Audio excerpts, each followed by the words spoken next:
seperti yang kita lihat, aspek moral adalah dipertunjukkan gitu loh oleh bosnya sendiri dengan berkata kasar, berkata yang tidak manusiawi bahwa kamu itu orang miskin, kamu itu babu.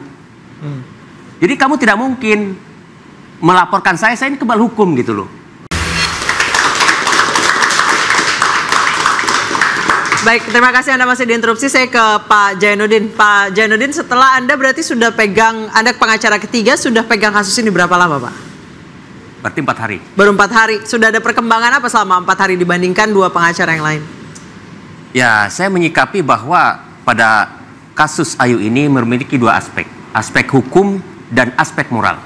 Ya, selain kekerasan seperti yang kita lihat, aspek moral adalah dipertunjukkan gitu loh oleh bosnya sendiri dengan berkata kasar, berkata yang tidak manusiawi bahwa kamu itu orang miskin, kamu itu babu.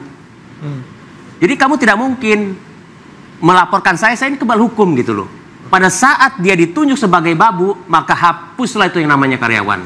Karena yang namanya babu, suruh cium kaki pun bisa. Mbak Ayu, Anda sering menerima penghinaan, Anda atau karyawan yang lain sering menerima penghinaan seperti itu? Yang saya tahu biasanya kata-kata kasar. Kata-kata kasar sering terlontar ya? Penghinaan-penghinaan ya? Iya, kurang lebih seperti itu. Biasanya itu terjadi kalau Anda buat kesalahan atau apa gitu? Kayak si pelaku ini minta sesuatu tapi nggak kita turutin gitu, dia marah. Oke, tapi tidak hanya pelaku saja, ini ibu dan juga saudara yang lain juga sama seperti itu perlakuannya. Maksud saya ibu pelaku itu seperti begitu apa? Juga? Atau hanya pelaku saja? Pelaku aja. Pelakunya aja, tapi pelakunya juga kasar ke keluarganya atau sama saja apa seperti apa? Kurang tahu. Kurang tahu ya. Tapi ke karyawannya semuanya kasar dan sering menghina. Betul. Ya? Oke. Baik Pak, silakan lanjutkan. Ya, jadi saya ulang ya, begitu orang yang katanya karyawan bekerja di sana, sudah jelas jobnya itu dia tuh kasir, main jobnya. Tapi disuruh suruh antar ke kamar pribadinya. Jadi begitu saya bilang karyawan dianggap babu, jadi si bos itu berhak memerintahkan apa saja. Itulah yang sangat disayangkan gitu loh. Pada saat dia ada penolakan, dianggap bukan karyawan, dianggap dia tuh babu, harusnya nurut saya gitu loh. Jadi dengan gelap mata seperti yang kita saksikan dalam video itu, itulah fenomena yang terjadi. Makanya netizen sekarang ini lebih melihat aspek moral itu gitu loh. Seperti itu. Oke.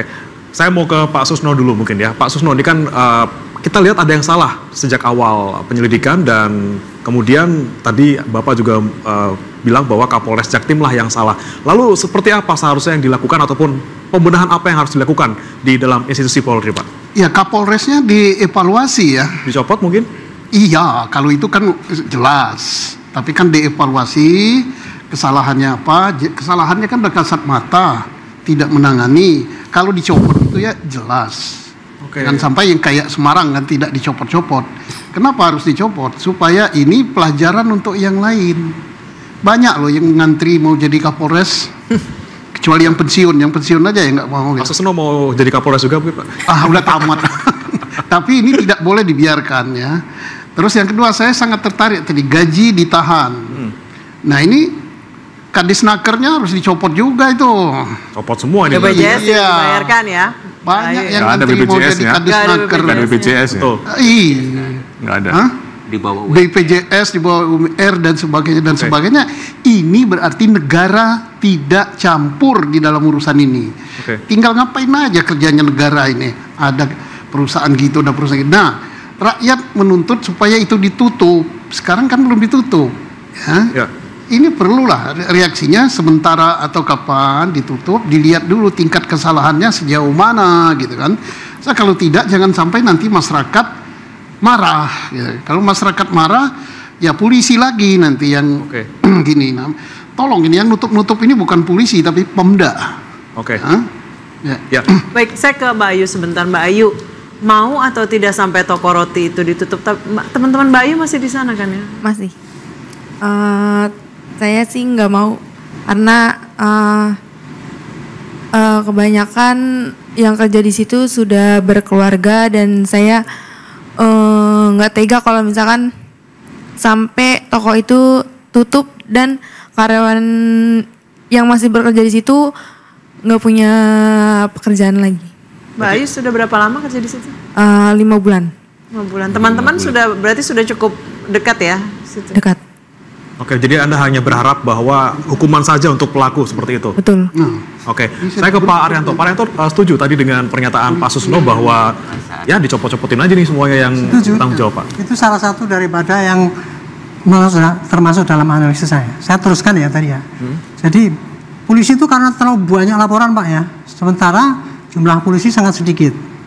Itulah akibatnya, maka polisi kalau menerima laporan itu dia akan pilih-pilih mana yang dia dahulukan. Biasanya kriteria yang didahulukan itu adalah kalau dilihat dari kasusnya, kasus yang mendapatkan atensi dari pimpinan ataupun oleh publik. Itu nomor 1 dulu. Atau makanya no viral no justice itu nggak salah juga ya Pak Arianto ya? Itu benar.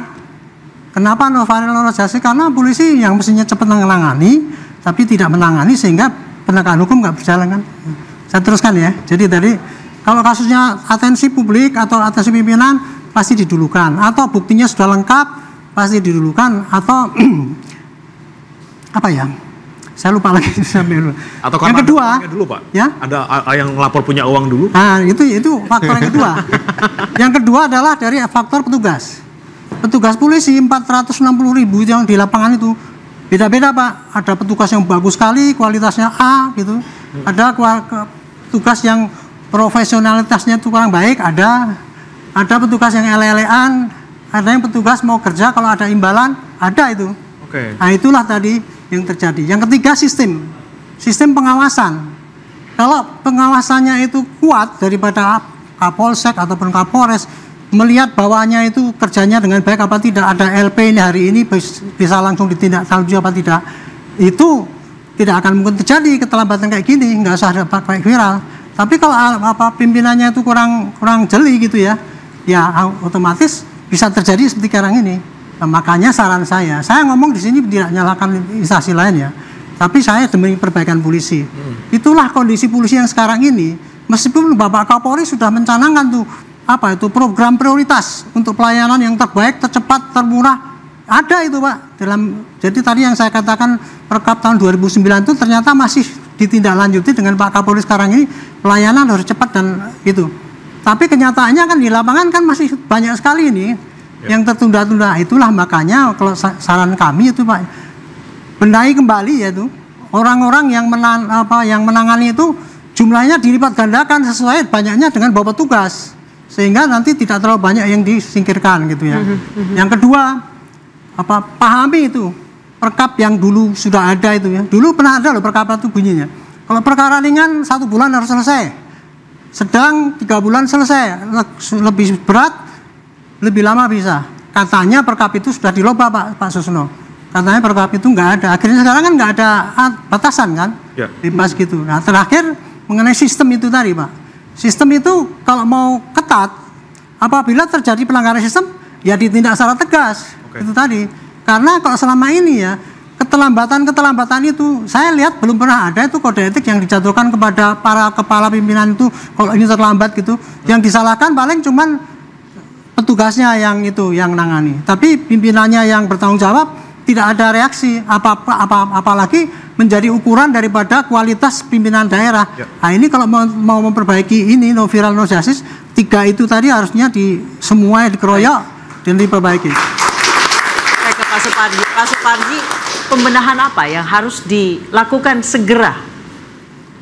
Saya kira pembenahannya harus secara komprehensif ya, baik dalam konteks regulasinya, bagaimana ada pengetatan tentang penanganan satu perkara ya, secara limitatif dan imperatif harus jelas kapan selesainya, dan kedua juga perlu adanya perlindungan kepada saksi, perlindungan pada korban gitu ya.